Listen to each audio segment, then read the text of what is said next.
नमस्कार दोस्तों, आप सभी का स्वागत है हमारे YouTube चैनल VCS अकेडमी पर। और आज की इस वीडियो में हम नीट IIT से संबंधित वीडियो लेकर आए हैं।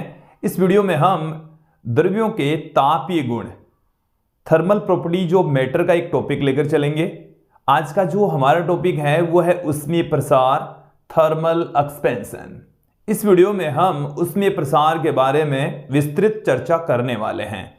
हम इस वीडियो में जानेंगे कि ऊष्मीय प्रसार होता क्या है, कितने प्रकार के होते हैं। उसमें हम देखेंगे रेखीय प्रसार, क्षेत्र प्रसार और आयतनिक प्रसार। उसके पश्चात हम बात करेंगे ठोसों में, गैसों में और द्रव्यों में जो ऊष्मीय प्रसार है वो किस प्रकार से होगा, उनसे प्राप्त होने वाले रिजल्ट यहाँ पर देखेंगे। हम विशेष रूप से देखेंगे कि जो जल है उसका जो अनियमित प्रसार होता है उसके साथ में कौन सी राशियां ताप के साथ में बदलती हैं। इस वीडियो का एक महत्वपूर्ण बिंदु और रहेगा कि सरल लोलक का आवर्तकाल ताप के साथ में किस तरीके से चेंज होता है, वो भी आज इस वीडियो में देखने वाले हैं, समझने वाले हैं। साथ में इन सभी बिंदुओं पर आधारित न्यूमेरिकल क्वेश्चंस भी इस वीडियो के अंत में हम देखेंगे, उनकी चर्चा करेंगे। विद्यार्थियों, यदि आप हमारे YouTube चैनल पर नए हैं तो चैनल को सब्सक्राइब कर दीजिए, साथ में बेल आइकन भी दबा दीजिए ताकि आपको आगे की वीडियोज की नोटिफिकेशन मिलती रहे। अब मैं इस वीडियो को स्टार्ट करता हूं। यहां पर सबसे पहले बात करेंगे ऊष्मीय प्रसार के बारे में कि ऊष्मीय प्रसार होता क्या है। देखिए, जब हम किसी वस्तु को ऊष्मा देते हैं अर्थात उसको गर्म करते हैं या उसका तापमान बढ़ाते हैं तो उसके आकार में परिवर्तन होता है और उसी को हम क्या कहते हैं, ऊष्मीय प्रसार कहा जाता है।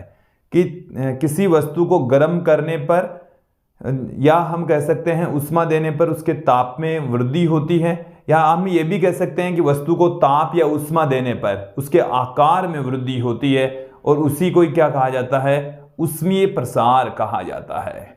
क्लियर? चलिए मैं यहां पर थोड़ा सा पुट कर देता हूं। हम क्या कर रहे हैं कि हमारे पास में जो वस्तु है, वस्तु को हम क्या दे रहे हैं, वस्तु को ऊष्मा दे रहे हैं। ऊष्मा दे दीजिए या ताप दे दीजिए। ऊष्मा या ताप देने पर, ऊष्मा या ताप देने पर हम उसको गर्म कर रहे हैं, ताप दे रहे हैं तो क्या होगा, देखिए उसके आकार में वृद्धि हो जाती है। उसके आकार में क्या हो जाएगी, आकार में वृद्धि हो जाती है, आकार में बढ़ोतरी हो जाती है।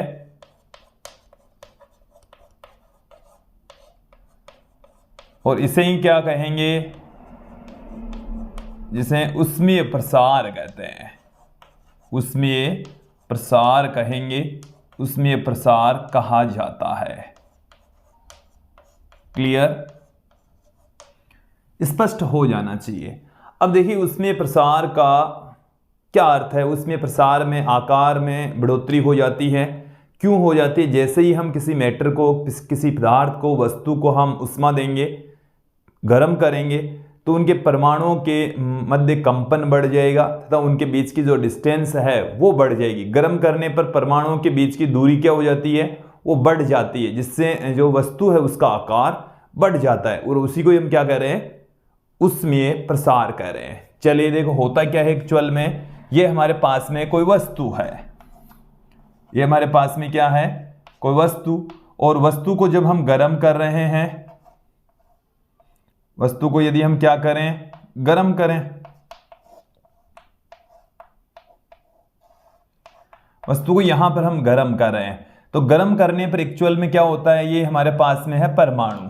ये क्या दिखाए हमने, कुछ परमाणु दिखाए हैं और गर्म करने पर इनका जो कंपन है वो बढ़ जाएगा, कंपनों का जो आयाम है वो बढ़ जाएगा। जैसे ये जो कंपन करते हैं यहां से इनके कंपन करने का जो आयाम है वो क्या हो जाएगा, बढ़ जाएगा, जिससे इनके मध्य की जो दूरी है वो बढ़ जाएगी। इनके मध्य की दूरी क्या हो जाएगी, बढ़ जाएगी। और दूरी बढ़ेगी तो जो वस्तु है उसका आकार भी बढ़ जाएगा। तो जो वस्तु का जो आकार है वो इंक्रीज हो जाता है, बढ़ जाता है। क्लियर? तो ये आपको समझ में आ जाना चाहिए कि वस्तु का आकार क्यों बढ़ा। जब हमने गर्म की गर्म किया तो जो परमाणु है उनके कंपनों का आयाम बढ़ जाता है, परमाणु के बीच की डिस्टेंस बढ़ जाती है, तत्पश्चात वस्तु का आकार बढ़ जाता है, वस्तु का आकार इंक्रीज हो जाएगा। क्लियर। अब मैं थोड़ा सा आगे बढ़ता हूं। अब यहां पर हम बात करते हैं कि जो प्रसार है वो कितनी प्रकार का होता है। तो देखिए, जो ठोस है उसमें ये प्रसार 3 प्रकार का होगा, रेखीय प्रसार, क्षेत्र प्रसार और आयतनिक प्रसार। जबकि गैसों के अंदर और द्रव्यों में सिर्फ एक ही प्रकार का प्रसार होता है, वो होता है आयतनिक प्रसार। देखिए विद्यार्थियों, इसे भी आप समझें। ठोसों में जो प्रसार है वो न्यूनतम, ठोसों में जो प्रसार होगा वो क्या होगा, न्यूनतम, क्योंकि अंतराण्विक बल अधिक।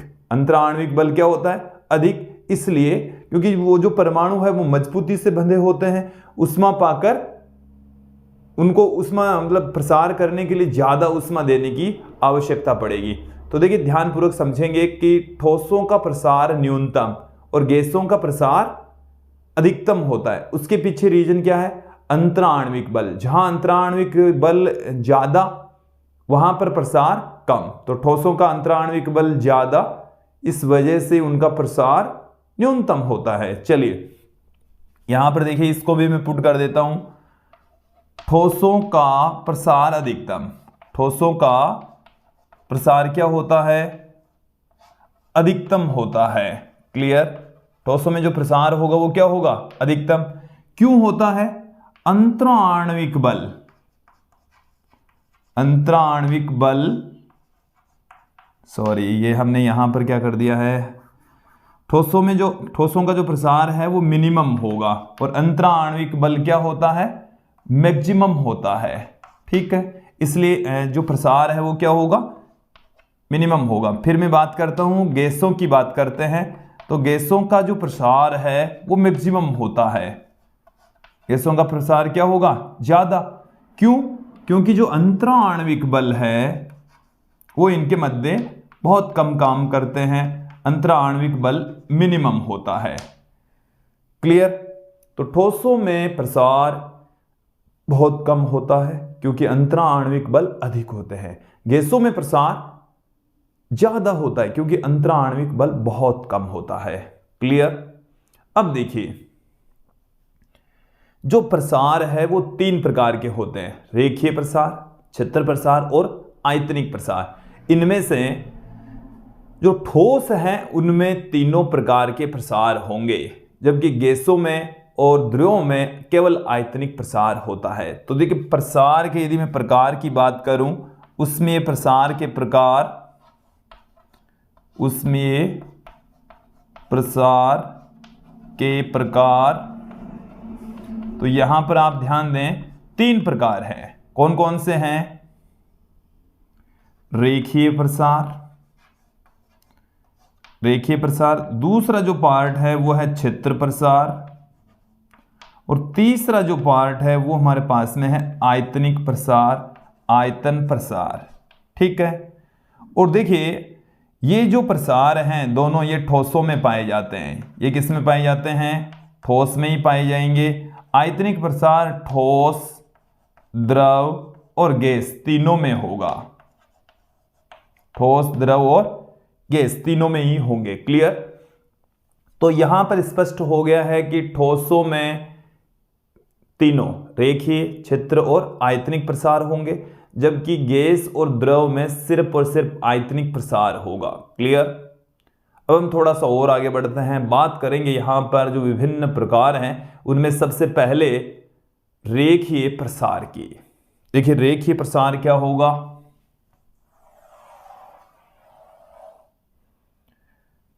सबसे पहले हम क्या ले लेते हैं, रेखीय प्रसार, रेखीय प्रसार। देखिए, रेखीय प्रसार में क्या होगा, जब हम किसी वस्तु को गर्म करेंगे, किसी छड़ को गर्म करेंगे, तो उसकी लंबाई में वृद्धि हो, उसकी लंबाई में क्या हो जाए, वृद्धि हो जाए, तो उसे हम रेखीय प्रसार कहेंगे। उसे क्या कहा जाएगा, रेखीय प्रसार कहा जाएगा। हमारे पास में जो वस्तु है वो किस रूप में होगी, छड़ के रूप में होनी चाहिए। किस रूप में होनी चाहिए, छड़ के रूप में होनी चाहिए। और यदि उसको गर्म करें, यदि उसको क्या करें, गर्म करें, तो गर्म करने पर लंबाई में वृद्धि हो। किसमें वृद्धि हो? लंबाई में वृद्धि हो, तो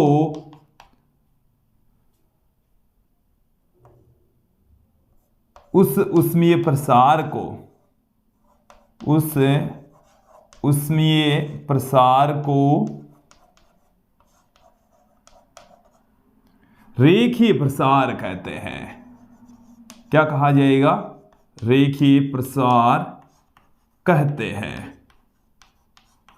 क्लियर?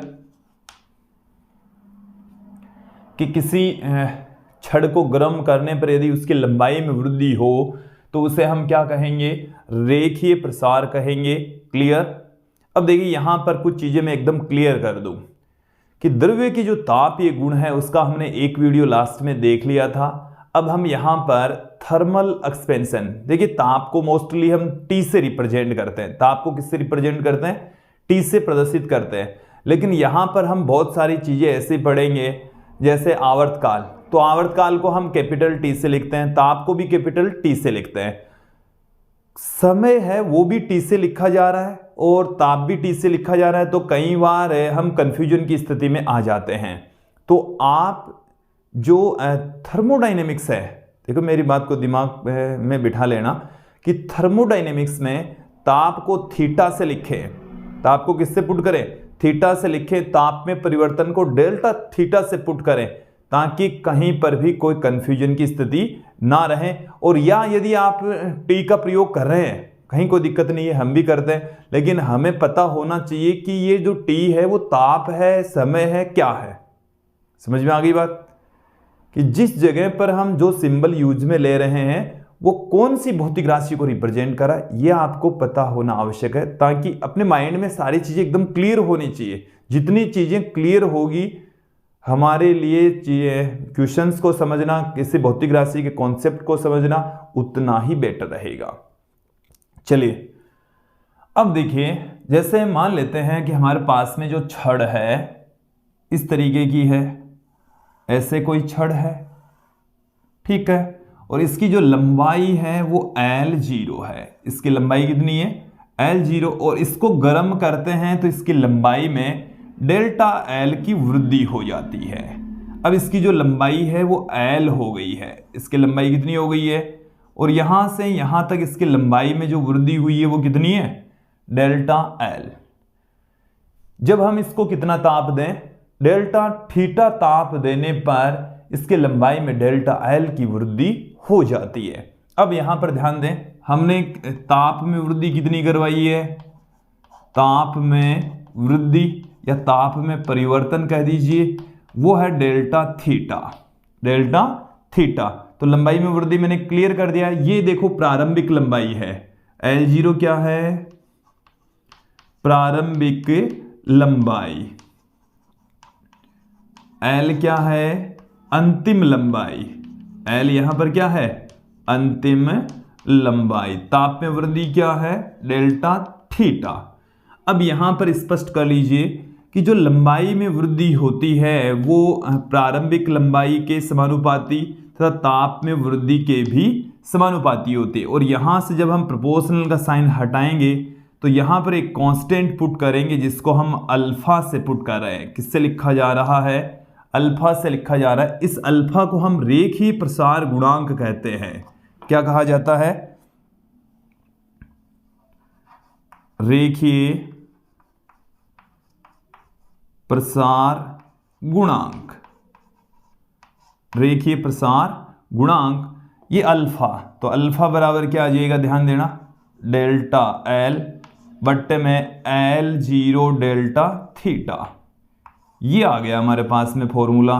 तो इसको आप दिमाग में, मतलब एक चीज ध्यान रखें, ये वाला ध्यान रख लीजिए, तो वहां से अल्फा हम फाइंड आउट कर लेंगे। तो विद्यार्थियों, इन सभी सूत्रों पर आधारित ये जो सूत्र आप देख रहे हैं, इन पर आधारित न्यूमेरिकल क्वेश्चंस कंपटीशन एग्जाम में पूछे जाते हैं। तो आप इनको अच्छे से समझ लें, ध्यान में रखें। अंतिम लंबाई, गर्म करने के बाद में जो अंतिम लंबाई है वो कितनी रहेगी? अंतिम लंबाई L बराबर आ जाएगा। देखो यहां से हम इसको क्या लिख दें, ये वाला फॉर्मूला आपको ध्यान में रखना ही रखना है। अब यहां से हम इसको क्या लिख दें, L माइनस L0 बराबर अल्फा L0 डेल्टा थीटा। इसको उधर ले जाइए दूसरी तरफ, तो L बराबर क्या आ गया, L0 1 plus alpha delta theta आ गया है, ये आ गया हमारे पास में। क्लियर। तो देखिए L बराबर क्या है, L0 1 प्लस में अल्फा डेल्टा थीटा। तो अंतिम लंबाई ये होगी। ये देखिए रेखीय प्रसार गुणांक अल्फा है। अब रेखीय प्रसार गुणांक का मान जितना ज्यादा होगा उस पदार्थ में, उस वस्तु में, उसकी लंबाई में उतनी ही ज्यादा वृद्धि होगी। जो अल्फा है वो क्या बता रहा है कि ताप देने पर उस पदार्थ में कितनी वृद्धि होगी, एक तरीके से यही बताएगा। तो अल्फा का जो मान है वो कि किसी मैटर के लिए जो अल्फा का मान होता है वो ये बताएगा कि ताप में वृद्धि करने पर उस पदार्थ की लंबाई में कितनी वृद्धि होने वाली है। यदि अल्फा का मान कम तो लंबाई में वृद्धि कम होगी, अल्फा का मान अधिक तो लंबाई में वृद्धि भी अधिक होगी। चलिए अल्फा का मात्रक, अल्फा का मात्रक, तो यहां से आप ध्यान दें, अल्फा का मात्रक यहां से ध्यान दे लीजिए, डेल्टा L और L0 का मात्रक तो सेम, इसका मात्रक हो गया प्रति डिग्री सेंटीग्रेड, प्रति डिग्री 1 में डिग्री सेंटीग्रेड या 1 में केल्विन या केल्विन इनवर्स इसका मात्रक होता है। तो मुझे उम्मीद है आपको रेखीय प्रसार अच्छे से समझ में आ गया होगा। अब मैं बात करता हूं सिमिलर तरीके से चलने वाला है क्षेत्रीय प्रसार, सिमिलर तरीके से चलने वाला है आयतनिक प्रसार। चलिए हम इसको एक बार यहां से हटा देते हैं, फिर मैं बात करूंगा क्षेत्र प्रसार के बारे में।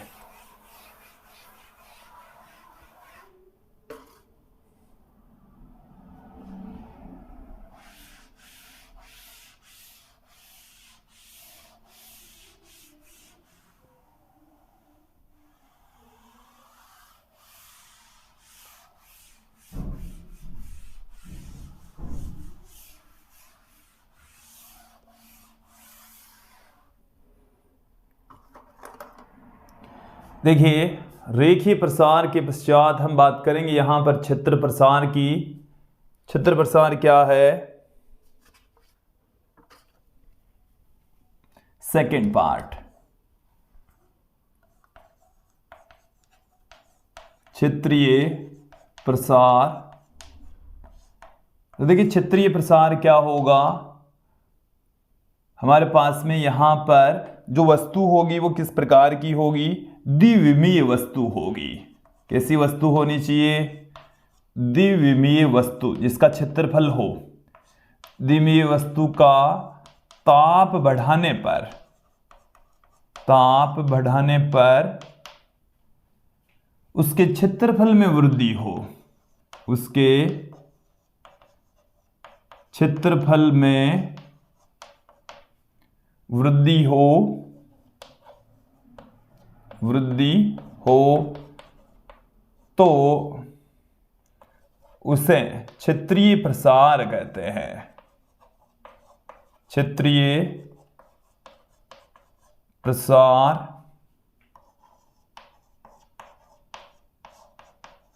कहते हैं। तो उसे हम क्या कहेंगे, क्षेत्रीय प्रसार कहेंगे, क्षेत्रीय प्रसार कहा जाएगा। क्लियर हो जाना चाहिए।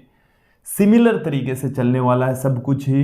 देखिए जैसे हम कंसीडर कर लें कि हमारे पास में ये कोई द्विविमीय वस्तु है और हमें यहाँ पर वर्गाकार ले लेता हूँ कि इसकी लंबाई है वो प्रारंभ में L0, इस वाली भुजा की भी लंबाई है वो L0 और इसका जो क्षेत्रफल है वो है A0।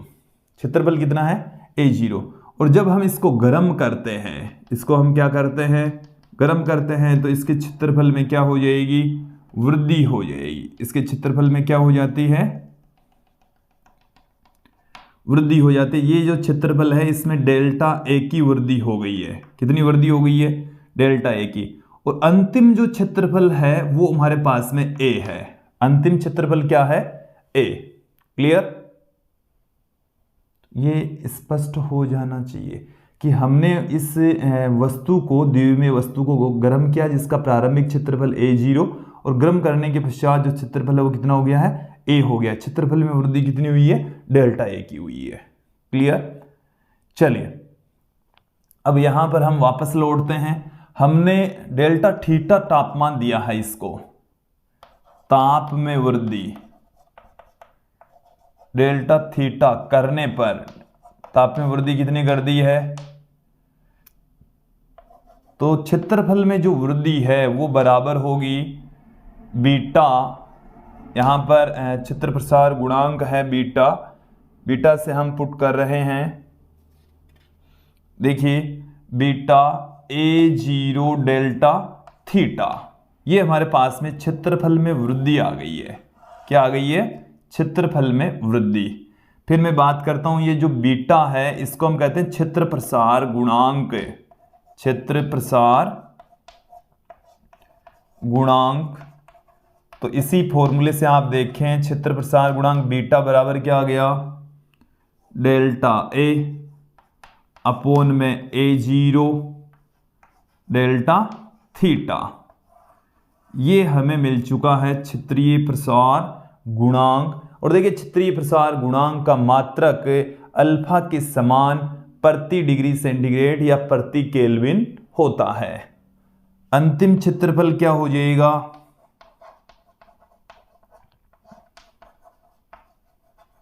अंतिम क्षेत्रफल का मतलब है कि डेल्टा थीटा तापमान देने के पश्चात जो अंतिम क्षेत्रफल है A, ये बराबर होगा A0 1 plus beta delta theta के। आ गई बात समझ में। इसी से ही कैलकुलेट करके इस डेल्टा A को हम क्या लिख सकते हैं, A माइनस A0 पुट करके इसको फाइंड आउट कर लेंगे। फिर मैं बात करता हूं यहां पर बीटा का मात्रक। तो जो बीटा का मात्रक है वो क्या होगा, प्रति डिग्री सेंटीग्रेड या प्रति केल्विन इसका मात्रक होता है। क्लियर।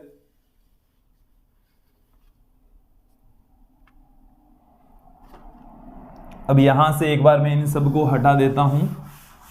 अंतिम जो ऊष्मीय प्रसार है उसकी यहां पर हम चर्चा कर लेते हैं। देखिए अंतिम जो ऊष्मीय प्रसार है वो है आयतनिक प्रसार। यहां तक आपको समझ में आ गया होगा। देखिए सिमिलर तरीके से चलने वाला है आगे भी।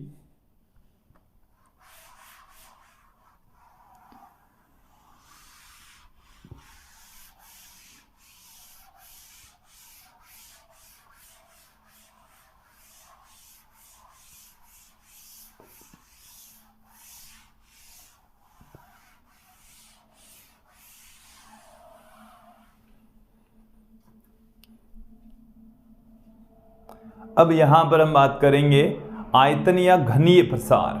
तीसरा जो पार्ट है वो कौन सा है, इसको हम आयतन प्रसार या घनीय प्रसार कहते हैं। आयतन या घनीय प्रसार।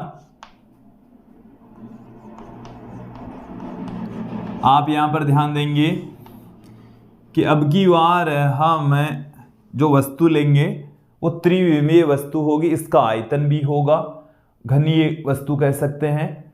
तो वस्तु को गर्म करने पर यदि उसके आयतन में वृद्धि हो तो उस प्रसार को हम क्या कहेंगे, आयतन या घनीय प्रसार कहा जाएगा। क्लियर। सिमिलर तरीके से चलने वाला, कोई ज्यादा डिफरेंस नहीं है। वस्तु को गर्म करने पर, वस्तु को गर्म करने पर, वस्तु को गर्म करने पर यदि आयतन में वृद्धि हो, यदि आयतन में वृद्धि हो तो उसे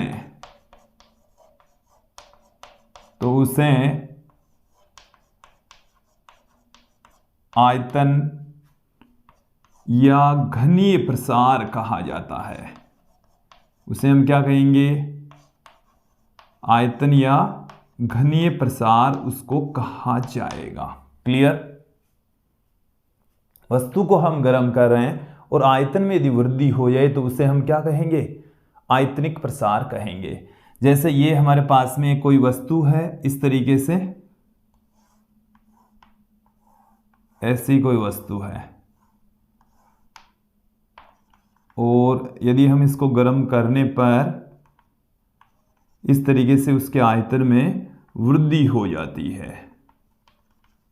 ये हमारे पास में है कोई वस्तु जिसका आयतन है V0। यह है प्रारंभिक आयतन। कौन सा आयतन है? प्रारंभिक आयतन। ये यहाँ पर है डेल्टा V, जो कि क्या है? आयतन में वृद्धि।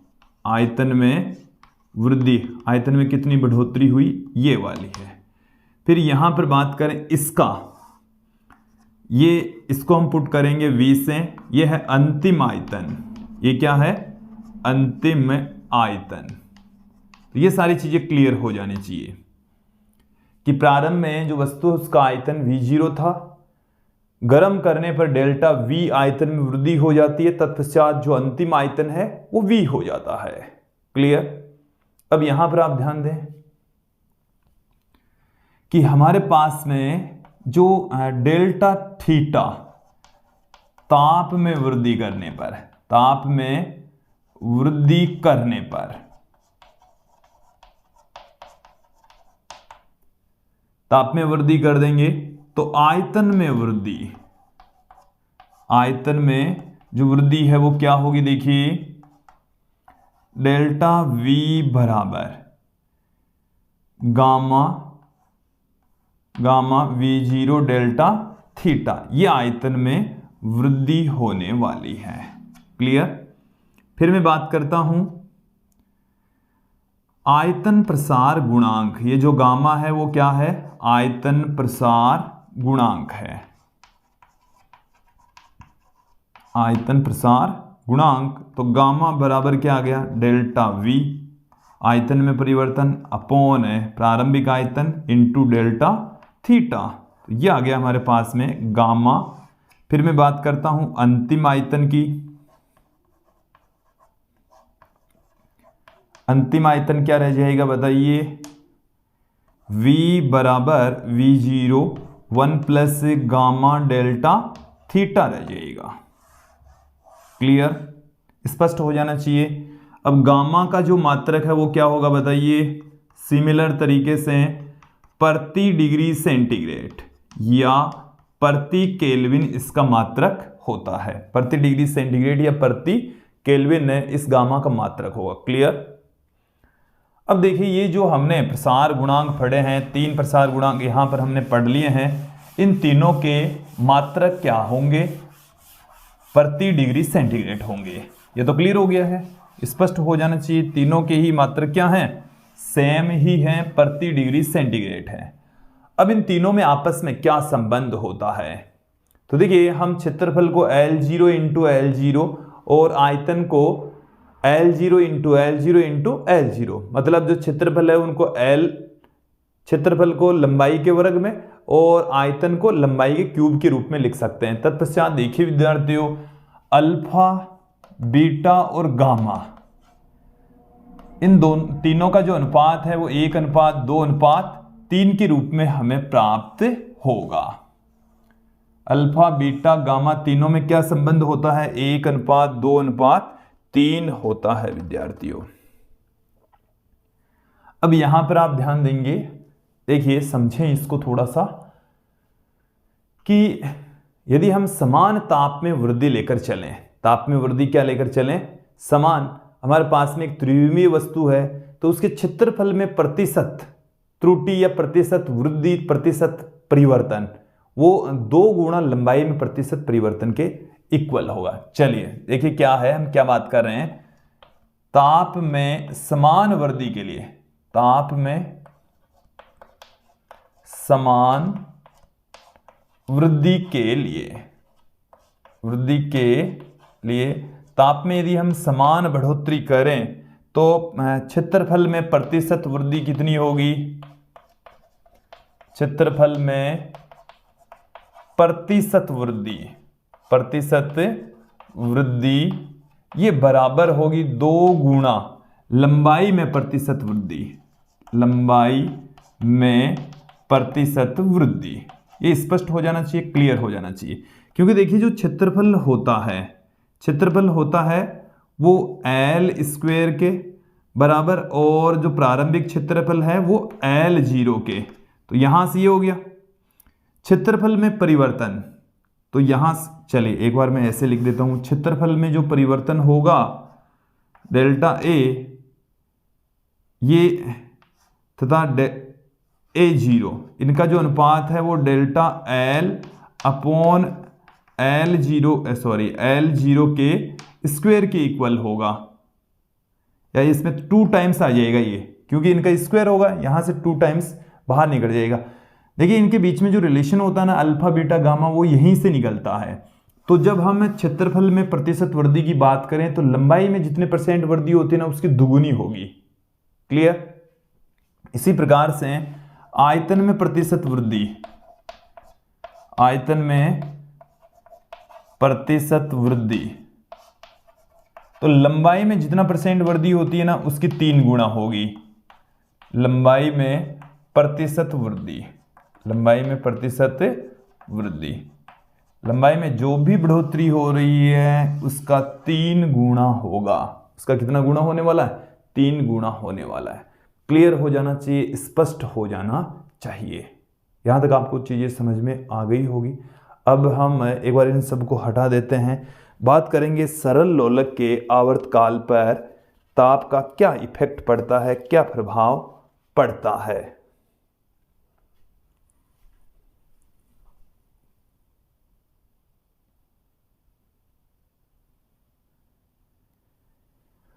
सरल लोलक के आवर्तकाल पर ताप का प्रभाव अब हम यहां पर देख लेते हैं।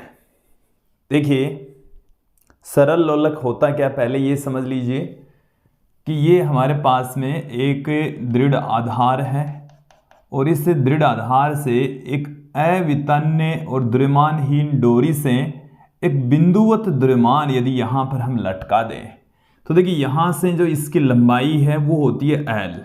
मैं यहां पर इसको कैपिटल एल से पुट कर देता हूं। किससे पुट कर देता हूं? कैपिटल एल से। इसकी प्रारंभिक जो लंबाई है वो है एल जीरो। प्रारंभिक लंबाई क्या है? L zero.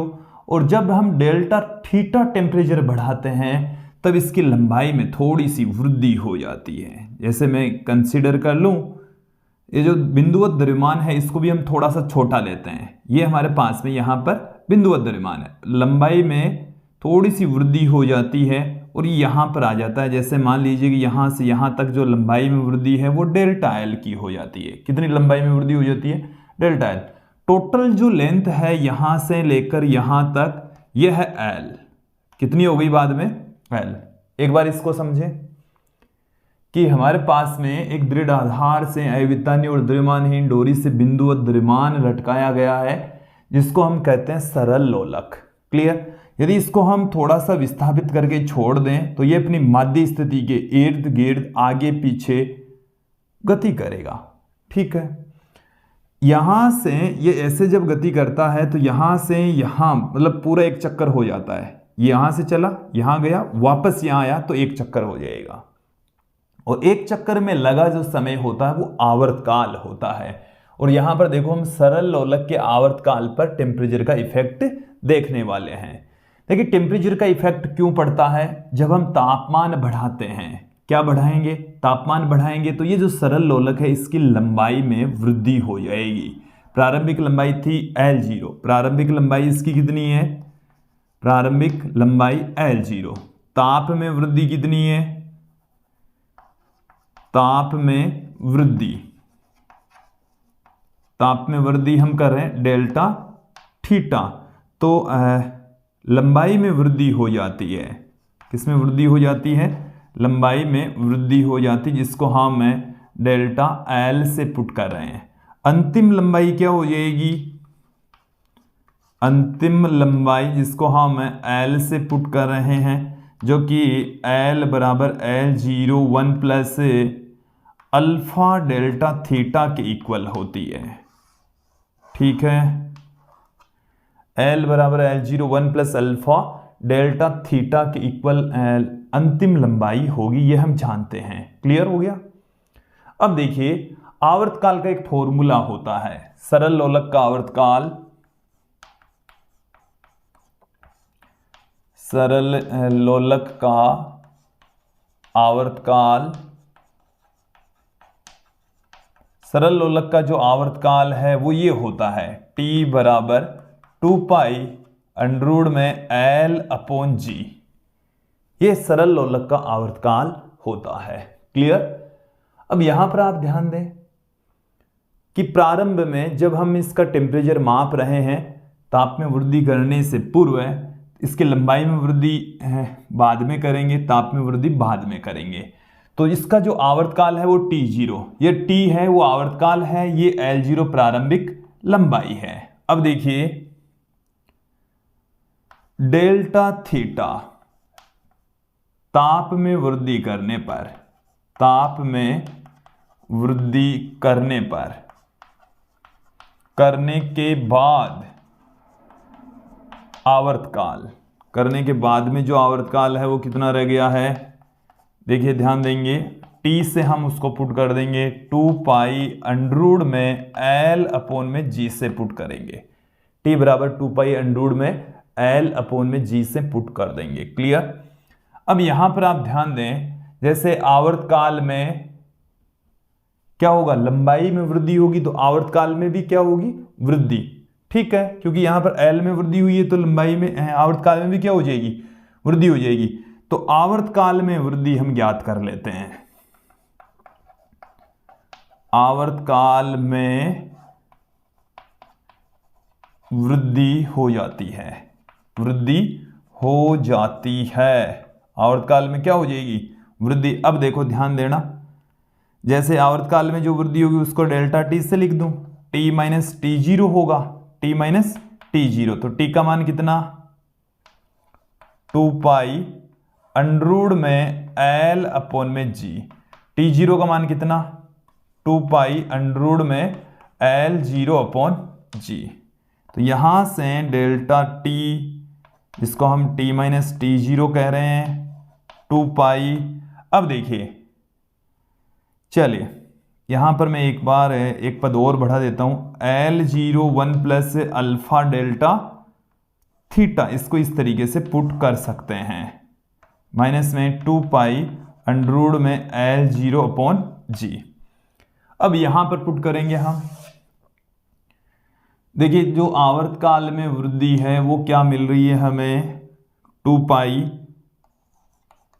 पाई, यहां से मैं कॉमन ले लेता हूं, अंडर में L0 अपॉन G भी मैं कॉमन ले लेता हूं। यहां पर हमारे पास में क्या रह गया, 1 प्लस अल्फा डेल्टा थीटा की घात 1/2 और माइनस में 1 रह जाएगा। ठीक है, तो डेल्टा t बराबर ये हमारे पास में है t0। और देखिए यहां से हम इसका जब विस्तार करेंगे तो इसको क्या लिख सकते हैं, 1 प्लस में 1/2 अल्फा डेल्टा थीटा माइनस 1 इस प्लस 1 से कैंसिल हो जाएगा। डेल्टा t अपॉन t0 बराबर आ गया 1/2 अल्फा डेल्टा थीटा, ये आ गया हमारे पास में।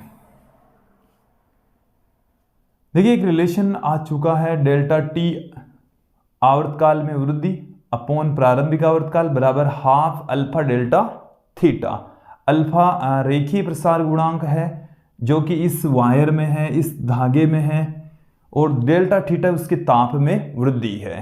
ठीक है, ये रिलेशन आ गया।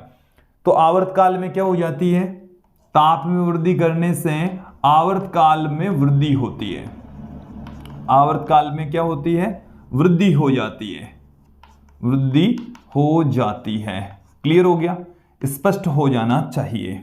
और इस तरीके से होती है उनमें, यदि हम रिलेशन देखें तो इस तरीके का रिलेशन हमें मिलने वाला है, प्राप्त होने वाला है। ठीक है, इसे हम ऐसे भी पुट कर सकते हैं। अब देखो ध्यान देना, सरल लोलक घड़ी की बात कर रहा हूं मैं, सरल लोलक घड़ी, जो सरल लोलक घड़ी है उसमें इस तरीके से दोलन गति होती है। ऐसे क्या होगी, दोलन गति। तो ये जो आवर्तकाल है उसमें वृद्धि हो जाएगी। तो आवर्तकाल में जब वृद्धि होगी तो घड़ी सुस्त चलेगी। ताप में वृद्धि करने से आवर्तकाल बढ़ जाता है। आवर्तकाल बढ़ने का मतलब जितना समय लेना चाहिए उससे ज्यादा समय ले रहा है, तो घड़ी क्या हो जाएगी, धीमी हो जाएगी। घड़ी क्या हो जाएगी, धीमी, कुछ सुस्त चलेगी, कुछ कमी। तो देखो ध्यान देना यहां पर, सरल लोलक घड़ी ताप बढ़ने पर, ताप बढ़ने पर क्या हो जाएगी, बढ़ने पर धीमी हो जाएगी, सुस्त हो जाएगी, सुस्त हो जाएगी। ठीक है, और ये कब होता है, गर्मियों में होता है। अक्सर ऐसा केस कब होगा, गर्मियों में, क्योंकि गर्मियों में ताप बढ़ता है, और गर्मियों में ताप बढ़ता है तो आवर्तकाल बढ़ जाएगा। ताप बढ़ेगा तो लंबाई बढ़ेगी, लंबाई बढ़ने से आवर्तकाल बढ़ जाएगा। इट मीन्स घड़ी सुस्त हो जाएगी। सरल लोलक घड़ी क्या हो जाएगी, सुस्त, धीमी चलेगी। और इसी तरीके से आप देखें, ताप तथा ताप घटने पर, ताप घटने पर घड़ी तेज चलेगी, तेज चलेगी। क्यों, क्योंकि लंबाई घटेगी, आवर्तकाल घटेगा, घड़ी तेजी से चलेगी। और ये कब होगा, जाड़े में, जाड़े में, या इसको आप कह दीजिए सर्दियों में ऐसा होने वाला है। ठीक है, क्लियर हो गया होगा। अब देखिए ताप में कितना परिवर्तन होता है, डेल्टा टी बराबर 1/2 alpha delta theta into T0। ये वाला फॉर्मूला आपको याद होना चाहिए। डेल्टा टी बराबर half alpha delta theta T0। ये है जो घड़ी सुस्त हो रही है ना, वो कितनी सुस्त होगी। जैसे हमने एक क्वेश्चन आपके सामने रखा है कि एक क्वेश्चन इस तरीके से बताया कि रेखीय प्रसार गुणांक आपको दे दें, और जब हम टेम्परेचर 0 से 25 डिग्री हो जाता है टेम्परेचर, देन उस स्थिति में घड़ी है वो 12.5 सेकंड सुस्त हो जाती है। कितने सेकंड सुस्त हो जाती है, एक दिन में 12.5 घंटे वो सुस्त हो जाती है, धीमी हो जाती है। देन रेखीय प्रसार गुणांक भी पूछ लेते, क्या पूछ लेते हैं, रेखीय प्रसार गुणांक पूछ लेते हैं। चलिए मैं क्वेश्चन मैं आपके सामने रखता हूं, फिर आपको बेटर तरीके से समझ में आएगा। यहां तक तो आपको आ गया होगा समझ में। क्वेश्चन क्या है वो देखिए,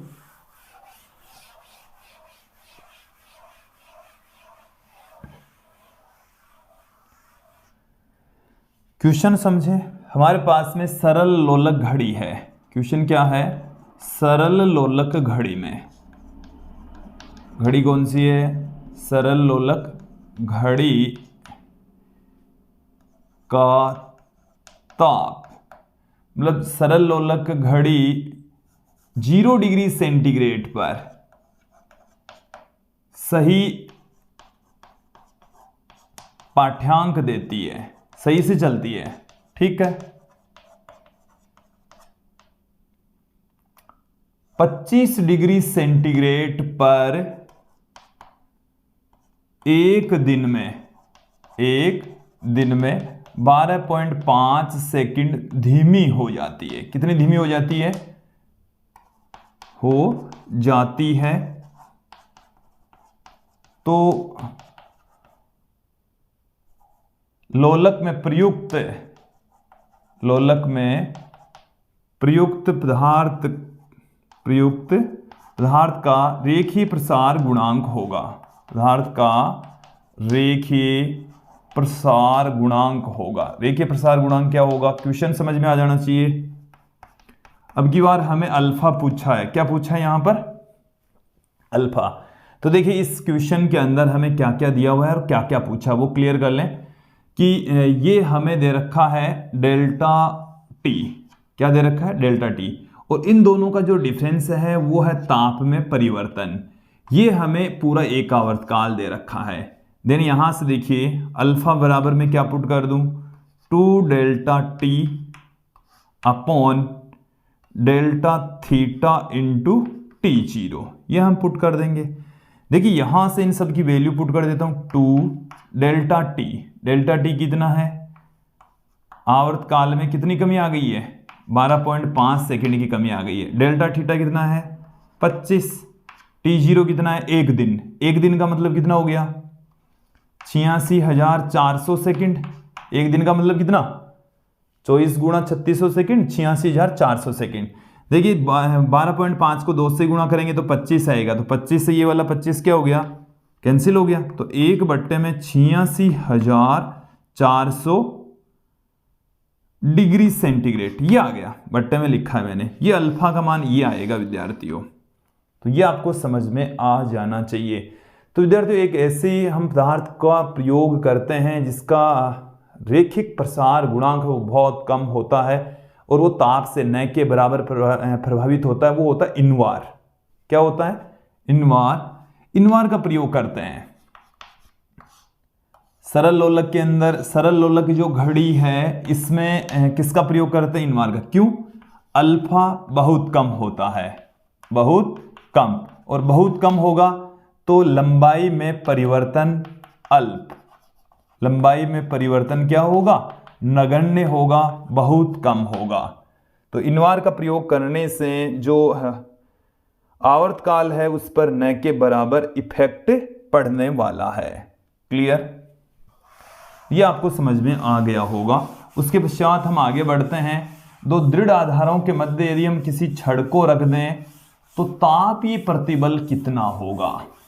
कि हम दो दृढ़ आधार लेंगे और उसके मध्य में हम कोई छड़ रख दें तो उसमें तापीय प्रतिबल कितना क्रिएट होगा? उसको ताप देने पर, गर्म करने पर जो प्रतिबल क्रिएट होने वाला है वो होता है तापीय प्रतिबल, और वो कितना होगा वही हम यहां पर ज्ञात करने वाले हैं।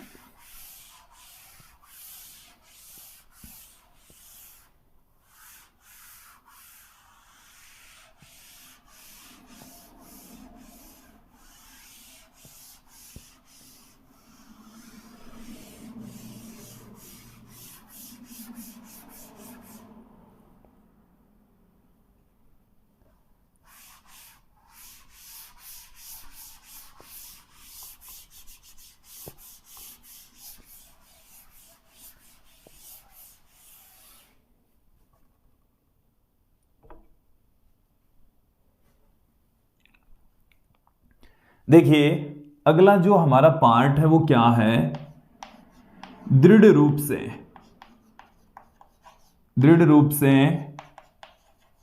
बंधी छड़ में उत्पन्न तापीय प्रतिबल। कौन से प्रतिबल की यहां पर हम बात कर रहे हैं? तापीय प्रतिबल की बात कर रहे हैं। तो कितना तापीय प्रतिबल क्रिएट होता है वो हम यहां पर देख लेते हैं। चलिए ये मैं यहां पर कंसीडर कर लेता हूं कि हमारे पास में इस तरीके से एक छड़ है जिसकी जो प्रारंभिक लंबाई है वो L0 है और वो इस तरीके से दृढ़ आधारों के मध्य यहां पर ये हमने इसको एक दृढ़ आधार से फिक्स कर दिया है इस वाले भाग को, और दूसरे वाले भाग को भी हम क्या कर देते हैं? ऐसे ही फिक्स कर देते हैं। ये हमने इनके दृढ़ आधारों को क्या करते हैं, जो छड़ है उसके सिरों को दृढ़ आधारों से फिक्स कर दिया है। क्लियर हो जाना चाहिए। ये जो छड़ है इसकी लंबाई है, प्रारंभिक लंबाई है L0। क्या है? L0। इसको हम गर्म कर रहे हैं, इसको क्या किया जा रहा है? गर्म किया जा रहा है, और गर्म करेंगे तो क्या होगा? इसकी लंबाई में वृद्धि होगी। इसकी लंबाई में क्या होगी? वृद्धि। तो लंबाई में वृद्धि होगी तो ये छड़ इन दृढ़ आधारों को इधर धक्का मारेगी। इन दृढ़ आधारों के द्वारा अंदर की तरफ बल लगाया जाएगा। उस स्थिति में इन दृढ़, देखो दोनों चीजें क्लियर होनी चाहिए। छड़ इन दृढ़ आधारों पर बाहर की ओर और दृढ़ आधार इस छड़ पर अंदर की ओर बल लगाएंगे। देखो यहां पर दृढ़ आधार यदि अपनी स्टैटिक पोजीशन में रहते हैं, एक जगह स्थिर अवस्था में रहते हैं, तो ये जो दृढ़ आधार है वो छड़ को सिकोड़ने का प्रयास करें, क्योंकि छड़ गर्म होने पर क्या होगी? फैलेगी। ये तो छड़ तो फैल रही है और ये दोनों बल इसको लगाकर क्या करते हैं? संकुचित करने का प्रयास करते हैं। हालांकि छड़ में लंबाई में वृद्धि हो रही है, छड़ की लंबाई में वृद्धि हो रही है और ये इसको उसी अवस्था में रखने का प्रयास करते हैं, जिससे क्या हो जाता है? एक प्रतिबल उत्पन्न हो जाता है। प्रति एकांक क्षेत्रफल पर यहां पर बल काम करेगा। इस छड़ की प्रति एकांक लंबाई पर क्या काम करेगा? एक बल काम करेगा। गर्म करने के कारण से बल काम कर रहा है, तो इसको हम कहते हैं तापीय प्रतिबल। क्या कहा जाएगा? तापीय प्रतिबल। जो मैं बता रहा हूं एक बार फिर से सुन लीजिए। L0 है छड़ की प्रारंभिक लंबाई, छड़ की प्रारंभिक लंबाई। क्लियर। डेल्टा थीटा हम ताप में वृद्धि करते हैं, डेल्टा थीटा हम क्या कर रहे हैं, ताप में वृद्धि कर रहे हैं। और देखिए डेल्टा एल लंबाई में वृद्धि हो जाती है, लंबाई में वृद्धि हो जाती है। एल यहां पर अंतिम लंबाई होती है, एल क्या होती है, अंतिम लंबाई। ठीक है। और जो अंतिम लंबाई है उसके फॉर्मूले हम पहले भी देख चुके हैं। एल बराबर क्या होता है, L01 प्लस में अल्फा डेल्टा थीटा। एल बराबर L01 plus alpha delta theta, ये लंबाई अंतिम लंबाई है। इतना आपको समझ में आ जाना चाहिए, स्पष्ट हो जाना चाहिए। तो देखिए यहां पर जब हम इसको टेम्परेचर देते हैं तो लंबाई में वृद्धि होती है और डेल्टा एल की वृद्धि होती है, तो जो विकृति क्रिएट होती है उस स्थिति में उसको हम तापीय विकृति कहते हैं। क्या कहा जाता है, तापीय विकृति। और तापीय विकृति का मतलब क्या है, लंबाई में परिवर्तन बट्टे में प्रारंभिक लंबाई। तो डेल्टा एल अपॉन में एल 0 के इक्वल होने वाला है। देखिए जो दृढ़ आधार है वो इस छड़ के ऊपर बल लगाएंगे, ये हमारी छड़ है, ये क्या है, छड़ है, इसके ऊपर बल लगाएंगे। तो जो बल प्रतिकांक क्षेत्रफल पर लगने वाला जो बल होता है उसको हम कहते हैं प्रतिबल। और जो तापीय प्रतिबल, यहां पर प्रतिबल को हम क्या कहेंगे, तापीय प्रतिबल कहेंगे। और तापीय प्रतिबल किसके बराबर होगा, यंग प्रत्यास्थता गुणांक इंटू तापीय विकृति, तापीय विकृति। तो देखो यहां पर इसको स्पष्ट करें, तापीय प्रतिबल किसके इक्वल होगा, तापीय प्रतिबल बराबर होगा, तापीय प्रतिबल किसके तुल्य होने वाला है, यहां पर आप ध्यान दें, y इंटू तापीय विकृति। तापीय विकृति है डेल्टा एल अपॉन में L0। तो यहां से डेल्टा एल अपॉन में L0 हम फाइंड आउट करेंगे तो क्या आ जाएगा, alpha delta theta, alpha delta theta. तो मैं यहां पर अल्फा डेल्टा थीटा पुट कर देता हूं। ये हमें मिल चुका है तापीय प्रतिबल। क्या मिल चुका है, तापीय प्रतिबल। छड़ पर आरोपित बल, छड़ पर आरोपित बल, छड़ पर आरोपित बल क्या होगा बताइए, क्योंकि ये होता है F अपॉन में A, F अपॉन में A। तो वाई ए अल्फा डेल्टा थीटा ये दृढ़ आधारों के द्वारा छड़ पर आरोपित बल हो गया है। क्लियर। देखिए गर्म करने पर लंबाई में वृद्धि होगी और ठंडा करने पर, ताप में कमी करने पर इसमें संकुचन होगा। उस स्थिति में जो बल की डायरेक्शन है वो अपोजिट हो जाएगी। बल, ये जब दृढ़ आधार है ना वो इसको खींचेंगे, उस स्थिति में क्या हो जाएंगे, ठंडे करने पर, देखो इस चीज को क्लियर करें, गर्म करने पर तो ये क्या होगा, फैलेगा। तो दृढ़ आधार क्या कर रहा है, जैसे ये फैल रहा है इधर धक्का मार रहा है, लेकिन ये दृढ़ आधार उसको धक्का मार रहा है। ठीक है, इधर गर्म होने पर तो इधर बल काम करेगा, ठंडी करने पर ये सिकुड़ेगी, ये उधर जाएगी छड़, तो ये क्या करता है, उसको खींचेगा।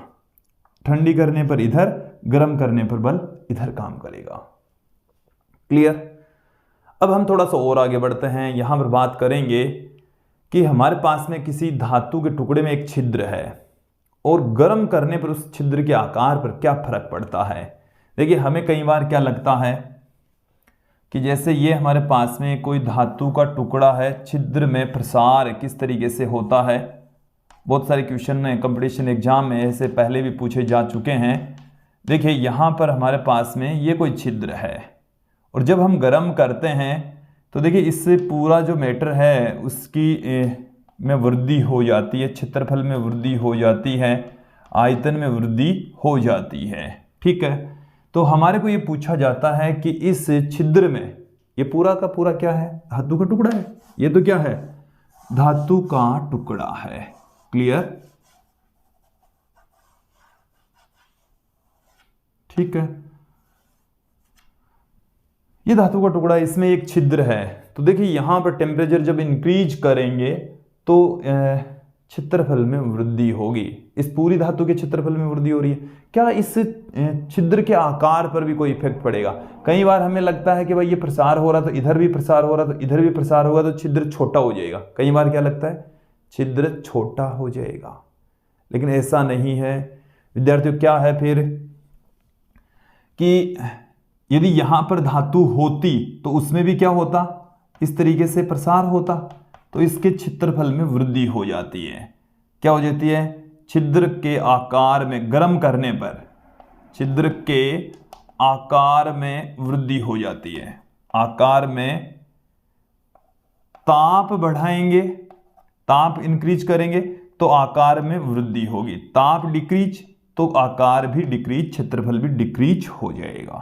क्लियर? तो ये चीजें स्पष्ट हो जानी चाहिए। अब देखिए उसमें प्रसार से संबंधित कुछ महत्वपूर्ण व्यवहारिक अनुप्रयोग मैं आपके सामने रख देता हूं।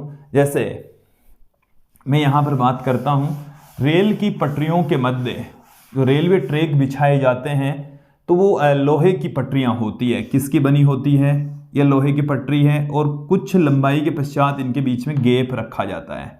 ये गैप इसलिए रखा जाता है कि जब टेम्परेचर बढ़ता है गर्मियों के दिनों में इसमें प्रसार होगा, तो ये प्रसार होता है, इसलिए प्रसार होने के लिए इसको जगह मिलनी चाहिए। यदि ये जगह नहीं छोड़ी जाती है तो ये जो पटरियां हैं वो टेढ़ी मेढ़ी हो जाएगी। पटरियां क्या हो जाएगी, टेढ़ी मेढ़ी हो जाएगी। तो एक अनुप्रयोग तो ये आपको समझ में आ जाना चाहिए। दूसरा देखिए, बिजली के जो तार हैं जब खंभे पर खींचे जाते हैं उस स्थिति में इनको थोड़ा सा ढीला रखा जाता है। इनको क्या रखेंगे, थोड़ा ढीला, ताकि वो सर्दियों के दिनों में सिकुड़ सकें और उनमें कोई ज़्यादा तनाव ना पड़े। तो जब भी तार खींचे जाते हैं तो उनको ढीला रखा जाता है ताकि वो सर्दियों के दिनों में सिकुड़ सके। क्लियर? मैं एक और बात करता हूं, यहाँ पर हमारी प्रयोगशाला के अंदर, केमिस्ट्री के अंदर हम देखिए बहुत सारे कांच के पदार्थ हम यूज करते हैं। जैसे देखिए कांच के पदार्थ मोस्टली ही केमिस्ट्री के अंदर चलते रहते हैं। उसमें हम प्रखनली है, बहुत सारी प्यालियां हैं। तो ये एक जो पायरेक्स कांच आता है उसकी बनाते हैं। किसकी बनाएंगे, या तो बनाते हैं सिलिका की, या स्पेशल कांच आता है जिसमें प्रसार कम से कम हो, उस कांच का हम प्रयोग करते हैं। क्लियर? उसके अलावा देखिए हम अपने दैनिक जीवन में, जैसे मान लीजिए कि किसी कांच की बोतल के, ये हमारे पास में कोई कांच की बोतल है और यहाँ पर कोई कॉर्क फंस गया, मतलब कुछ फंस गया है इसमें, कॉर्क ढक्कन फंस गया है, इसको बाहर निकालना हो तो कैसे निकालेंगे? इसका तरीका ये है, इसको गर्म कीजिए। गर्म करेंगे तो इसमें प्रसार होगा, प्रसार होगा तो ये आसानी से जगह छोड़ देगा, क्योंकि इसमें प्रसार होगा तो ये ढीला हो जाएगा, मतलब ये इस जगह बड़ी होगी, तो इसको हम आराम से बाहर निकाल सकते हैं। ये हम करते भी हैं अपने दैनिक जीवन में। इसके अलावा देखो मैं थोड़ा सा और आगे बढ़ता हूँ। जैसे आपने घरों में पानी की फिटिंग होती है, बहुत सारी अपनी जगह अंडरग्राउंड जो फिटिंग होती है, तो उसमें जैसे मान लीजिए इस पाइप के ऊपर दूसरे वाले पाइप को, देखिए समान आकार के दो पाइप हैं, ठीक है। हम क्या करना चाह रहे हैं, इसका एक के ऊपर दूसरे पाइप को चढ़ाना चाह रहे हैं। इसको चढ़ाने के लिए एक को आप गर्म करो, एक को गर्म करते हैं, ये क्या हो जाएगा, थोड़ा फैल जाएगा और इसको धक्का मार के इसके ऊपर चढ़ा देंगे, क्योंकि ये थोड़ा सा क्या हो जाएगा, इसका आकार बढ़ जाएगा। क्या आप मेरी बात समझ रहे हैं? आपने पाइप फिटिंग के अंदर देखा होगा, एक पाइप को गर्म करते हैं जिससे उसका मुंह थोड़ा सा बड़ा हो जाएगा, दूसरे पाइप के ऊपर उसको चढ़ा देते हैं। क्लियर? तो ये सब हम अपने दैनिक जीवन में यूज में लेते ही हैं, करते ही हैं। तो विद्यार्थियों इसके पश्चात मैं यहां पर बात करूंगा द्रव में उष्मीय प्रसार। द्रव में उष्मीय प्रसार, एक बार इन सब को हटा देते हैं। द्रव में उष्मीय प्रसार देखेंगे, गैसों में उष्मीय प्रसार यहां पर हम देखेंगे।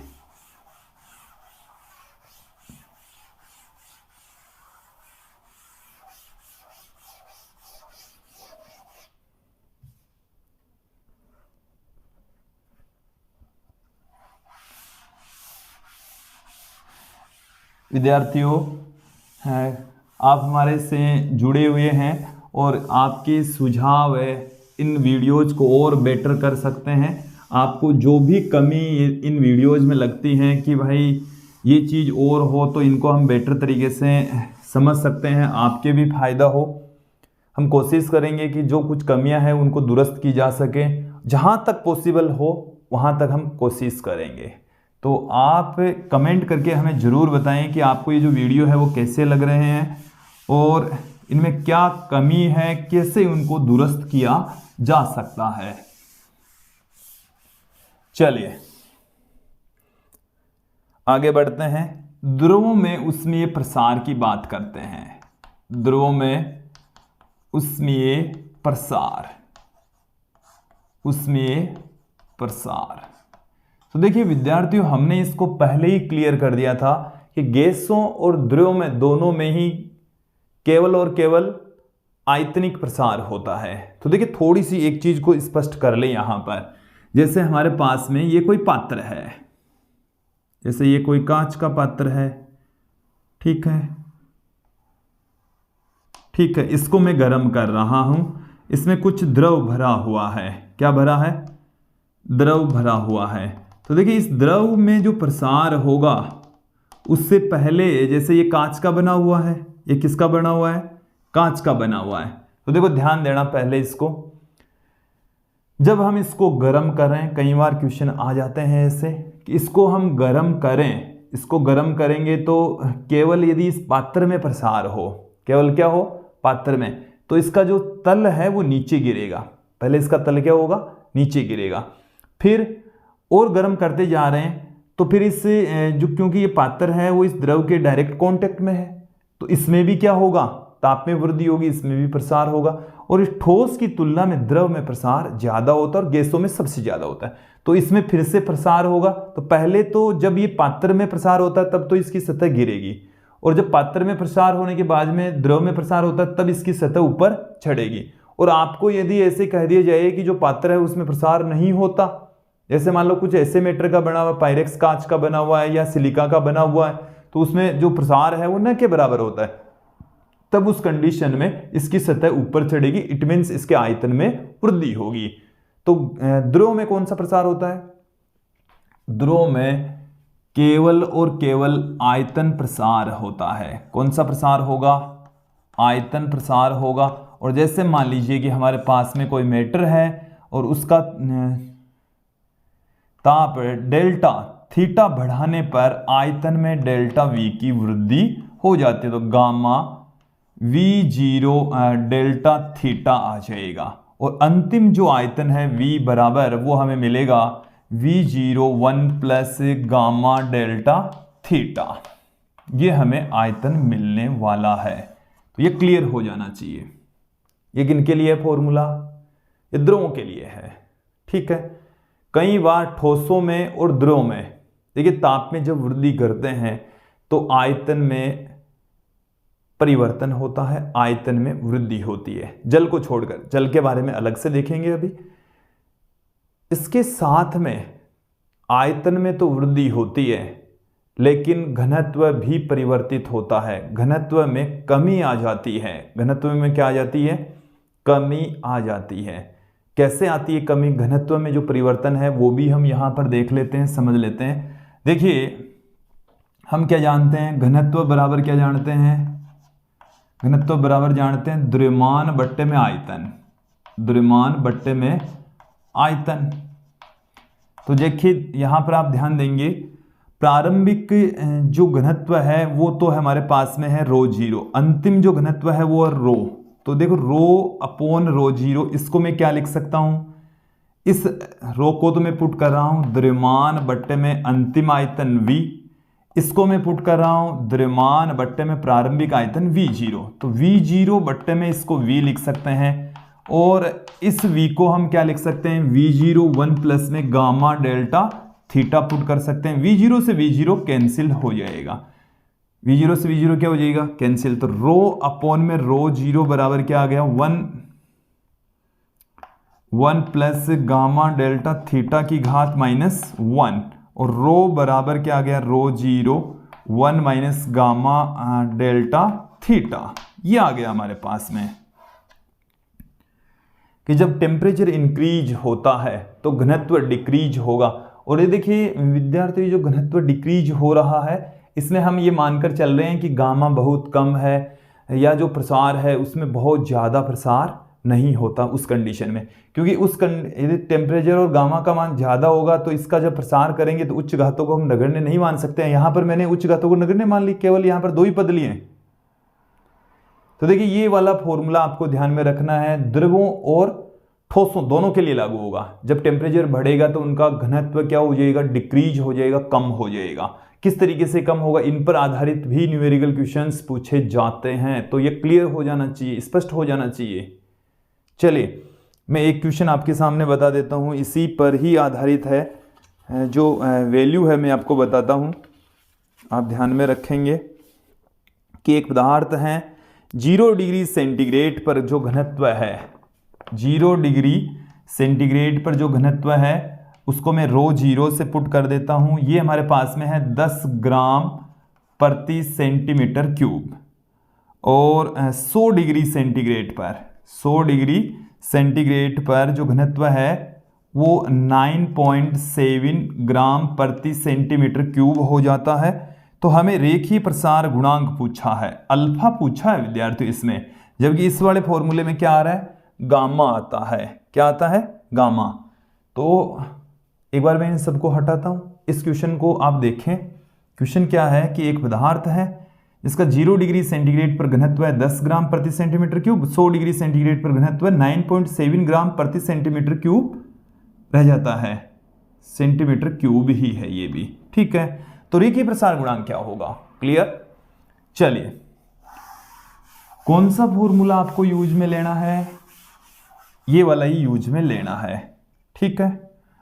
अपन को यहां से गामा निकाल लेना है। क्या निकाल लेंगे हम, गामा रो माइनस ρ0 बट्टे में ρ0। इस ρ0 को गुणा करेंगे तो इधर क्या आ जाएगा, रो माइनस ρ0 बट्टे में ρ0 बराबर हमारे पास में आ गया माइनस में गामा डेल्टा थीटा। इसको मैं लिख सकता हूं ρ0 माइनस रो बट्टे में ρ0 बराबर गामा डेल्टा थीटा। अब देखिए ρ0 का मान कितना है, ये ρ0 है, माइनस में क्या है 9.7 अपॉन 10, और डेल्टा थीटा मैं इधर ले आता हूं, तो डेल्टा थीटा इन दोनों तापों का डिफरेंस जो कि कितना है 100 बराबर आ गया गामा। तो ये आ गया 0.3 बट्टे में 1000 बराबर आ गया गामा। तो गामा बराबर कितना आ गया 3 गुणा 10 की घात -4 प्रति डिग्री सेंटीग्रेड। ये गामा की वैल्यू आ चुकी है। ये किसकी वैल्यू आ गई है, गामा। अब देखिए अल्फा और गामा दोनों के बीच में क्या रिलेशन होता है, अल्फा और गामा, अल्फा बट्टा गामा बराबर होगा 1:3, 1:3। ये हमने इनके बीच में रिलेशन बता ही दिया। तो अल्फा बराबर आ गया गामा बट्टे में 3। तो गामा का मान कितना है 3 गुणा 10 की घात -4 बट्टे में 3। तो अल्फा बराबर आ गया 10 की घात -4 प्रति डिग्री सेंटीग्रेड। ये आ गया मान। तो ऐसे क्वेश्चन भी पूछे जा सकते हैं, क्लियर हो जाने चाहिए। थोड़ा सा आगे बढ़ते हैं। एक द्रव में ले रहा हूं यहां पर जल, और जल का जो प्रसार है, अनियमित प्रसार है, उसकी यहां पर हम चर्चा कर लेते हैं। जल का प्रसार कैसे होता है, जल का अनियमित प्रसार,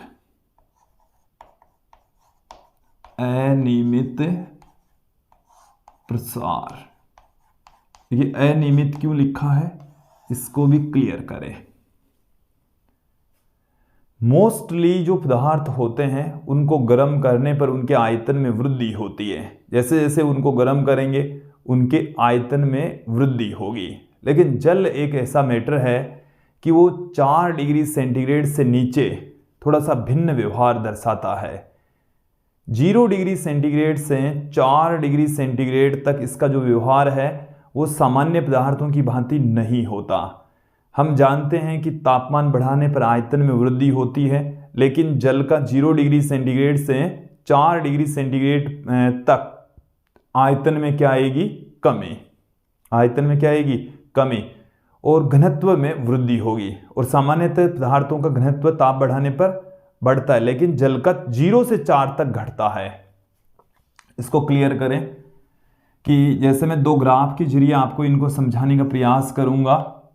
ये मैं एक तरफ तो ले रहा हूं आयतन, एक तरफ हम क्या ले रहे हैं, आयतन लेकर चल रहे हैं, दूसरी तरफ हम लेकर चल रहे हैं ताप।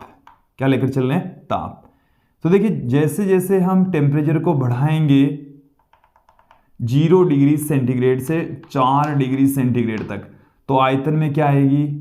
कमी आएगी। आयतन में क्या आएगी? कमी। और 4 डिग्री सेंटीग्रेड पर न्यूनतम हो जाएगा। इसको क्लियर करें। ताप बढ़ाने पर जैसे जैसे टेम्परेचर इंक्रीज होगा आयतन कम होता जाएगा। आयतन क्या होता जाएगा? कम, डिक्रीज हो गया। और 4 डिग्री सेंटीग्रेड पर न्यूनतम, 4 डिग्री सेंटीग्रेड पर आयतन क्या हो जाता है? न्यूनतम। और फिर आयतन फिर से बढ़ने लगता है। तो 4 डिग्री सेंटीग्रेड पर जल का जो विशिष्ट आयतन होता है वो न्यूनतम होता है, कम से कम होता है। ठीक है। इसके संगत यदि मैं बात करूं घनत्व की, तो घनत्व किस तरीके से चेंज होता है वो भी देख लीजिए। तो देख घनत्व का जो ग्राफ है वो इस तरीके से प्राप्त होगा। 0 डिग्री सेंटीग्रेड, 4 डिग्री सेंटीग्रेड, इधर हम ले रहे हैं ताप। क्या ले रहे हैं? ताप।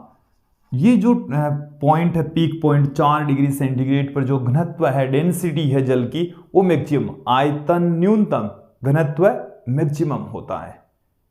जबकि हम जानते हैं कि पदार्थों का तापमान बढ़ाने पर घनत्व डिक्रीज होता है, लेकिन जल में क्या होता है? 0 डिग्री सेंटीग्रेड से 4 डिग्री सेंटीग्रेड तक घनत्व इंक्रीज होगा, फिर डिक्रीज होगा। क्लियर? अब देखिए यहां पर इन्हीं ग्राफ से जो बातें मैंने अभी बताई है, इसी से संबंधित कुछ क्वेश्चंस पूछे जाते हैं। क्वेश्चन क्या पूछा जाता है? देखो एक तो इस तरीके से क्वेश्चन बहुत बार पूछा जा चुका है। देखो क्या है क्वेश्चन कि जल का तापमान 0 डिग्री सेंटीग्रेड से 10 डिग्री सेंटीग्रेड तक बढ़ाते हैं तो क्या होगा? तो आयतन में क्या होता है? पहले आयतन घटता है फिर बढ़ता है। सही उत्तर तो ये होगा। पर ऑप्शन आपको क्या मिलते हैं? आयतन घटता है, आयतन बढ़ता है, आयतन अपरिवर्तित रहता है। और सही वाला ऑप्शन क्या है? पहले आयतन घटता है फिर बढ़ता है। ठीक है। और यदि ऐसा है क्वेश्चन कि 0 डिग्री सेंटीग्रेड से 10 डिग्री सेंटीग्रेड तक जल का तापमान बढ़ाने पर घनत्व में पहले बढ़ता है फिर घटता है, ये तो सही है, पहले बढ़ता है फिर घटता है। यदि ऐसे आ जाए कि घटता है, बढ़ता है, अपरिवर्तित रहता है, तो वो सारे ऑप्शन गलत होंगे। क्लियर हो गया? कई बार ऐसे भी क्वेश्चन पूछ लेते हैं कि 4 डिग्री सेंटीग्रेड के ऊपर, देखिए 4 डिग्री सेंटीग्रेड के ऊपर जो घनत्व है वो मैक्सिमम होता है। घनत्व क्या होता है? मैक्सिमम। यदि सबसे ज्यादा घनत्व है तो वहां का तापमान 4 डिग्री सेंटीग्रेड है। वहां का तापमान कितना है? 4 डिग्री। एक बार ऐसा क्वेश्चन भी मैंने देखे हैं, हम भी कंपटीशन एग्जाम की बुक्स को स्टडी करके फिर आपके लिए वीडियो लेकर आते हैं विद्यार्थी। तो मैंने ऐसा एक क्वेश्चन देखा है कि जैसे झील की तली है, तली तल में, तो तली में जो टेम्परेचर है वो कितना होगा, जबकि उसकी सतह का टेम्परेचर हमारे को दे रखा है 2 डिग्री सेंटीग्रेड। सतह का टेम्परेचर तो कितना दे रखा है? 2 डिग्री सेंटीग्रेड। और ये झील है और ये पूछा है कि इसके नीचे वाले इस तली का टेम्परेचर कितना है, इसका जो टेम्परेचर है, ताप है, वो कितना है, ये हमें पूछ लिया। ठीक है। ये 2 डिग्री है, इससे इसका क्या लेना देना। तो ऑप्शन आपको क्या क्या दे रखे हैं वो देखो। ऑप्शन हमें दे रखे हैं 1 डिग्री, ऑप्शन दूसरा दे रखा है 2 डिग्री, 3 डिग्री, 4 डिग्री। बताइए कौन सा होगा? इससे कम होगा, इससे ज्यादा होगा, कितना होगा? तो देखिए विद्यार्थी, यहां पर डेंसिटी, घनत्व क्या होता है? मैक्सिमम। घनत्व क्या होता है? मैक्सिमम। और घनत्व कितने डिग्री के ऊपर मैक्सिमम होता है? 4 डिग्री सेंटीग्रेड के ऊपर घनत्व क्या होता है? मैक्सिमम होता है, अधिकतम होता है। क्लियर? तो ये आपको स्पष्ट हो जाना चाहिए, क्लियर हो जाना चाहिए। ठीक है। अब मैं गैसों में प्रसार की बात करता हूं। ये द्रव में प्रसार था। अब हम इस वीडियो का जो अंतिम टॉपिक है उसकी ओर चल रहे हैं। फिर उसके पश्चात हम बात करेंगे कुछ न्यूमेरिकल क्वेश्चंस की। तो देखिए गैसों में जो प्रसार है वो क्या होगा, कितना होगा, देख लीजिए।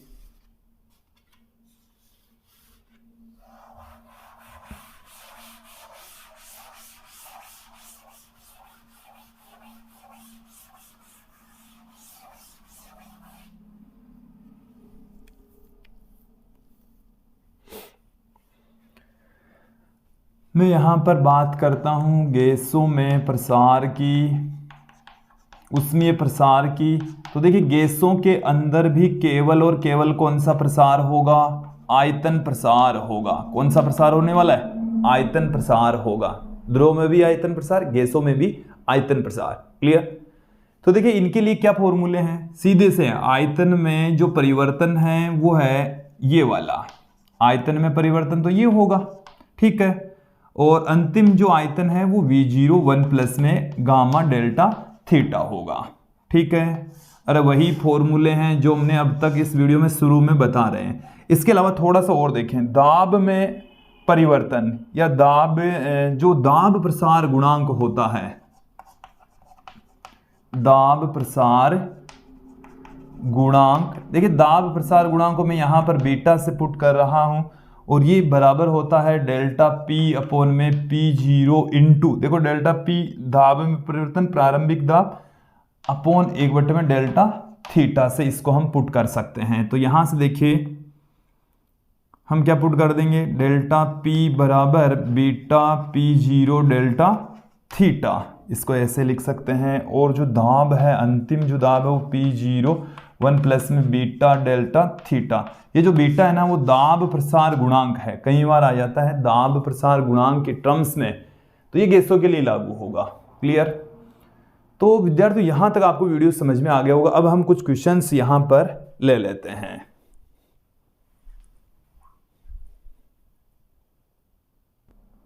अब यहां पर हम इन क्वेश्चंस का सॉल्यूशन देख लेते हैं। सबसे पहले पहला क्वेश्चन देखिए कि एक द्रव का आयतन प्रसार गुणांक 49 गुणा 10⁻⁻5 पर केल्विन है। ताप को 30 डिग्री सेंटीग्रेड बढ़ाने पर इसके घनत्व में भिन्नात्मक परिवर्तन क्या होगा। देखिए घनत्व का मान हम क्या जानते हैं, रो बराबर ρ0 1 माइनस गामा डेल्टा थीटा जानते हैं, ठीक है। हमें इस क्वेश्चन में गामा का मान दे रखा है, ये गामा का मान हमें दे रखा है और ताप में जो परिवर्तन है वो भी हमें दे रखा, ये हमें पूछा है डेल्टा रो अपॉन में ρ0। तो देखिए विद्यार्थियों हम आपको बता दें, इसको हम क्या लिख सकते हैं, रो माइनस ρ0 बट्टे में ρ0 बराबर माइनस में गामा डेल्टा थीटा। इसको ρ0 माइनस रो लिखेंगे क्योंकि ρ0 बड़ा होगा रो छोटा होगा, जो कि गामा डेल्टा थीटा के इक्वल आ जाए। गामा कितना, 49 गुणा 10⁻⁻5, डेल्टा थीटा कितना 30। तो देखिए इसको गुणा कीजिए तो 50 घटा देंगे यहाँ से, 1450 आ जाएगा क्या, 1470 आ गया यहाँ से, 1470 गुणा 10⁻⁻5, तो ये आ गया 1.47 गुणा 10⁻⁻2, ये आ गया लगभग कितना आ गया, 1.5 गुणा 10⁻⁻2 आ गया। इसका मात्रक होगा नहीं क्योंकि दो समान राशियों का अनुपात है ये। नेक्स्ट जो क्वेश्चन है वो क्या है, 10 मीटर लंबी लोहे की छड़ को 0 डिग्री सेंटीग्रेड से 100 डिग्री सेंटीग्रेड तक गर्म किया जाता है। यदि लोहे का रेखीय प्रसार गुणांक 10 गुणा 10⁻⁻6 पर डिग्री सेंटीग्रेड हो तब छड़ की लंबाई में वृद्धि होगी। देखिए हमें यहां पर क्या दे रखा है, डेल्टा थीटा बराबर दे रखा है 100 डिग्री सेंटीग्रेड और रेखीय प्रसार गुणांक अल्फा दे रखा है 10 गुणा 10⁻⁻6 पर डिग्री सेंटीग्रेड। हमें डेल्टा एल पूछा है जो कि L0 अल्फा डेल्टा थीटा के इक्वल होती है। L0 कितना 10, अल्फा कितना 10 गुणा 10⁻⁻6, डेल्टा थीटा कितना 100, 10 1 घात 2 घात 2 2 4 घात 10⁻⁻2 मीटर रह जाएगा, जिसको हम क्या लिख सकते हैं, 1 सेंटीमीटर लिख सकते हैं। तो लंबाई में वृद्धि कितनी होगी, 1 सेंटीमीटर की लंबाई में वृद्धि होने वाली है। तो विद्यार्थियों ये था आज का हमारा वीडियो, जिसमें हमने ऊष्मीय प्रसार के बारे में छोटी से लेकर मोटी सभी बातों के बारे में चर्चा की। मुझे उम्मीद है ऊष्मीय प्रसार का जो टॉपिक है वो एकदम क्लियर हो गया होगा। इन पर बेस्ड जो क्वेश्चंस हैं वो भी आपको बेटर तरीके से समझ में आ गए होंगे। आज के इस वीडियो में इतना ही। धन्यवाद दोस्तों।